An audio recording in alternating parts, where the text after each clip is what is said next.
이미 이르러 르바임 골짜기에 가득한지라.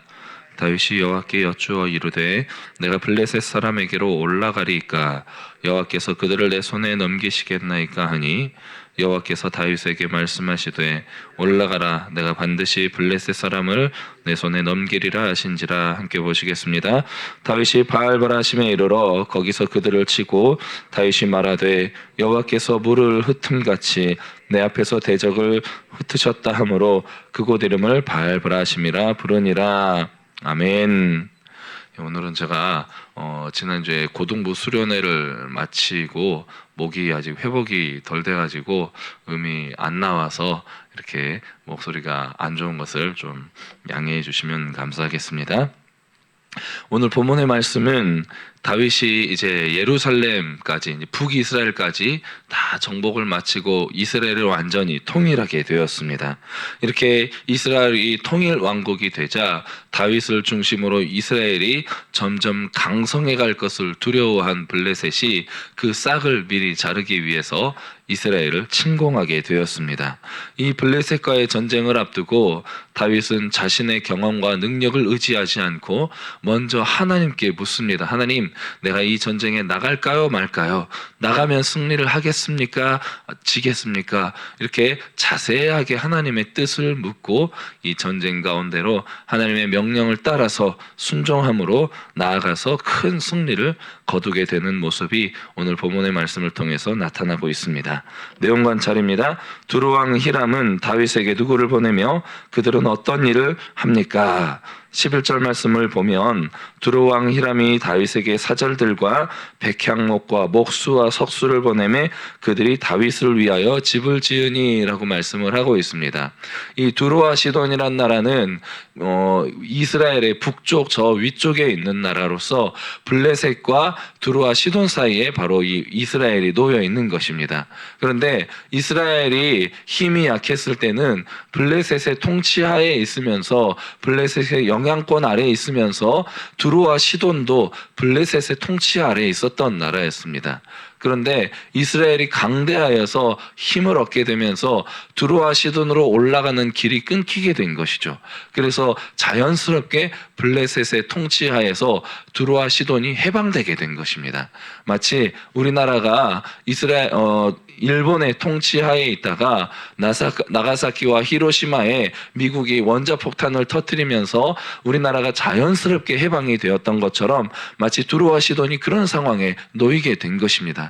그래서 다윗의 힘으로 인하여서 자신들이 힘들이지 않고 해방을 누리게 된 것에 감사한 마음으로 두루 왕이 이제 다윗에게 이렇게 큰 선물들을 보내어서 백향목과 여러 제목들을 보내서 다윗의 왕국을 지을 수 있도록 도와주게 된 것입니다. 나중에 보면 솔로몬이 성전을 짓게 될 때에도 솔로몬을 이렇게 잘 도와주고 목수들과 여러 백향목들과 제목들을 보내주는 이유는 바로 이런 다윗의 영향 아래서 다윗을 사랑하는 두루왕 히람이 솔로몬에게 이렇게 베풀어주는 그러한 일들을 우리가 보게 되는 것이죠.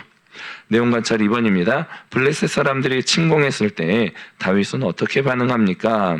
19절, 23절, 25절 말씀을 보면 다윗이 하나님께 먼저 기도하면서 전쟁을 향한 하나님의 뜻을 구하는 모습을 보게 됩니다. 하나님이 전쟁에 나갈까요 말까요? 나가서 싸운 방법은 어떻게 하면 좋겠습니까? 자세하게 하나님의 뜻을 묻고 하나님의 뜻을 따라서 행하게 되는 모습을 보게 됩니다. 왜 이렇게 끝까지 자세하게 하나님의 뜻을 묻느냐? 다윗은 하나님의 하나님 앞에 겸손한 사람이었기 때문에 시작과 일의 행함과 그 끝까지 하나님께 그 뜻을 구하고 하나님 앞에 순종하는 모습을 보여줄 수밖에 없는 것이죠. 연구와 묵상입니다. 다윗은 왜 블레셋과의 전투를 앞두고 두 번이나 하나님께 여쭈어 그분의 인도하심을 구합니까? 그동안 다윗은 수많은 전쟁들을 통해서 군사들을 통솔하는 방법, 전략과 전술 이 모든 것들을 갖춘 사람이었습니다. 자신의 힘과 지혜를 구하지 않고 하나님의 뜻을 구하며 늘 하나님 앞에서 겸손한 태도를 가지고 살아가는 사람이었다는 것이죠. 일의 시작에 있어서도 하나님의 뜻을 구하고 그 일의 행함에 있어서도 하나님의 뜻을 구하면서 하나님의 응답이 임하게 되었을 때는 또 망설이거나 주저하지 않고 담대하게 나아가서 전진하여서 승리하는 모습을 우리에게 보여주고 있는 것입니다.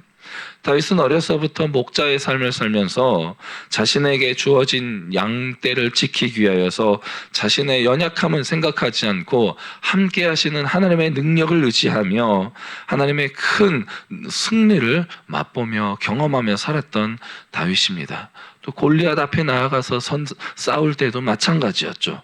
하나님의 힘을 의지하는 것이 가장 큰 지혜이며 가장 큰 능력이라는 것을 다윗은 어려서부터 깨달았던 것입니다. 그래서 다윗은 하나님 앞에서 늘 겸손한 모습으로 하나님의 뜻을 구하는 삶을 살아가는 것이 가장 아름답고 행복한 삶이라는 것을 잘 알고 있었다는 것이죠. 느낀 점입니다. 하나님의 주권을 인정하며 자신의 경험보다 말씀에 순종하는 다윗의 모습을 보며 무엇을 느낍니까? 먼저 하나님 앞에서 겸손한 모습이 가장 아름다운 것을 우리는 다윗의 기도를 통해서 깨달을 수가 있을 것입니다. 다윗은 이미 수많은 전투의 경험을 가진 용사였지만 자신의 경험과 자신의 힘과 능력을 의지하지 않고 하나님의 뜻을 먼저 묻는다는 것이죠. 이것은 참된 지혜란 바로 자기 자신을 향한 확신이 아니라 하나님의 인도하심에 달려있다는 것을 믿고 의지하는 것이 가장 아름다운 삶이라는 것입니다. 두 번째로는 순종의 힘이 얼마나 큰지를 깨닫게 될 수 있습니다. 하나님께서 첫 번째 전투 그리고 두 번째 이어지는 전투에서 서로 다른 전략을 주십니다. 다윗은 그런 다른 전략을 주신 하나님의 말씀에 완전히 순종해서 큰 승리를 얻게 되는 모습을 보게 되는 것이죠. 이 첫 번째와 두 번째 전투의 다른 전략 가운데 다윗이 얼마나 순종하기 어려웠는지를 우리가 그 전쟁이 일어났던 지형을 살펴보면 알 수가 있습니다. 당시 예루살렘에서 이제 바알바라심이라는 곳은 이제 높은 골짜기에 있습니다. 그 골짜기에서 첫 전쟁에서는 이스라엘이 골짜기 위에서 아래서 올라오는 블레셋을 맞이해서 싸우는 전쟁인데, 위에서 아래서 올라오는 전쟁을 맞이해서 싸우는 것은 위에 있는 사람이 열등한 전략적인 우위에 서 있는 전쟁입니다. 그래서 밑에서 올라오는 전쟁을 적을 쳐무찌르는 것은 너무나 쉬운 일이죠. 그런데 두 번째 전쟁에서는 하나님께서 뭐라고 하시냐면은 이 전쟁 가운데서 네가 골짜기 위에 있지 말고 아래로 내려가라 라고 말씀하십니다. 블레셋이 그 가운데 이미 골짜기 위로 올라가 있는데 우회 돌아서 밑에서 올라가서 위에 있는 적을 쳐서 무찔러라 라는 것이죠. 근데 이것이 얼마나 순종하기 어려운 전쟁입니까? 근데 다윗은 이 전쟁에서 하나님 말씀에 순종하여서 아래에서 위로 다시 쳐서 올라가서 승리하게 되면서 이 전쟁을 통해서 블레셋에게 압도적인 힘의 차이를 보여주게 되는 것이죠. 그리고 이 전쟁 이후로 다시는 블레셋이 이스라엘에 침략하지 못하게 되는 그러한 큰 승리를 경험하게 되는 것입니다. 이런 전쟁을 통해서 하나님의 말씀에 순종하는 것이 얼마나 큰 승리의 삶을 살아가는 것인지 순종의 비결을 깨닫게 되는 것이죠. 또한 다윗은 이 전쟁을 통해서 기도하는 신앙의 모범을 이스라엘 백성들의 앞에서 보여주고 있다는 것입니다. 왕으로서 다윗은 백성들에게 승리가 바로 우리의 힘에 달려있는 것이 아니라 하나님께 달려있다는 신앙의 본보기를 이 기도를 통해서 세워주는 것이죠. 이것은 공동체 전체가 하나님을 의지하도록 이끌어주는 참된 리더의 모습이라고 할 수가 있는 것입니다. 나를 따라라 라가 아니라 하나님을 따르자라는 영적인 참된 리더의 모습을 기도를 통해서 또 기도에 순종하는 모습을 통해서 우리에게 보여준다고 할 수가 있는 것입니다.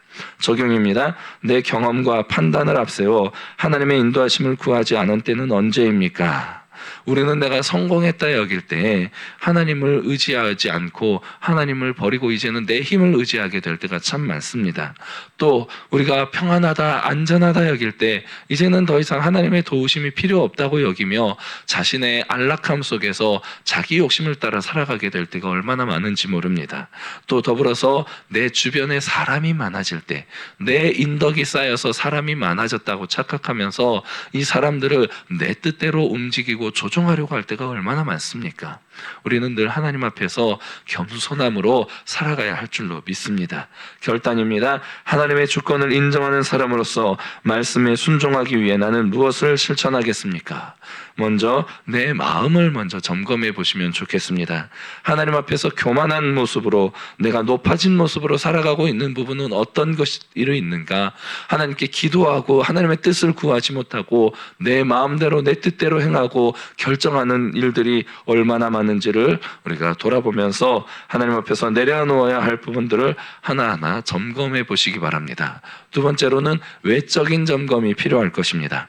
하나님을 의지하지 못하게 하는 현재 내가 가지고 있는 것들, 내가 누리고 있는 것들, 하나님보다 더 의지하는 상황이나 사람들이 있다면 어떤 것들이 있는지를 한번 잘 점검해 보시고 하나님 앞에서 겸손함을 유지하시며 늘 기도하면서 하나님의 뜻을 구하는 삶을 통하여서 정말로 내가 이룬 성공보다도 더 큰 성공과 승리의 삶, 무엇보다도 영적인 승리의 삶을 통하여서 모든 사단의 권세와 싸워 승리하며 하나님께